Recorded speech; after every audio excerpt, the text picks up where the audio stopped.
তুই আমাকে মনিটা দিয়ে দে, না তোকে আমি মেরে ফেলবো। না, আমি এই মনি তোকে কোনোদিনই দেবো না। তাহলে দাঁড়া, তোকে আমি দেখাচ্ছি মজা। এই নি। ওরে বাবা রে, আমার তো হাড়াড্ডি সব ভেঙে গেল রে। ওই তো সামনে একটা দরজা দেখা যাচ্ছে, আমি এই মনিটা এখন এই দরজার ভিতরে দিয়ে দিই। এই তো দিয়ে দিয়েছি।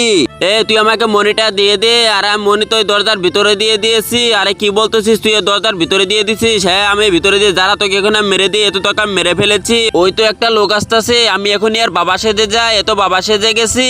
আরে আমার ছেলেকে কেউ বাঁচাও, বাঁচাও। আরে আপনার কি হয়েছে? আরে আমার ছেলেকে কে জানি মেরে ফেলেছে। ওই দরজার ভিতরে একটা মনি আছে, ওই মনিটা যদি এনে দিতে পারে তাহলে আমার ছেলে বেঁচে যাবে। তারপরে এমন কিছু হলো বন্ধুরা, তা দেখলে তোমরা অবাক হয়ে যাবে। বর্তমানে দেখতে পারতাছি মেয়েদের ডান্স ভিডিওতে সবাই লাইক সাবস্ক্রাইব করে, কিন্তু মার ভিডিওতে কেউ লাইক সাবস্ক্রাইব করে না। আজকে আমি দেখতে যাই মাকে কত বেশি ভালোবাসে। যারা যারা মাকে ভালোবাসে মন থেকে একটা লাইক করে পাশাপাশি চ্যানেল সাবস্ক্রাইব করে যাবেন, আর কমেন্ট বক্সে বলে যাবেন আই লাভ ইউ মা। আসলে আমি দেখতে যাই মাকে কত বেশি ভালোবাসে। এই তো আমি মনিটা এনে পড়েছি, দাও আমি এখনই বাঁচিয়ে দিই। এই তো আমি বাঁচিয়ে দিয়েছি, আমি এখন থেকে পালিয়ে যাই।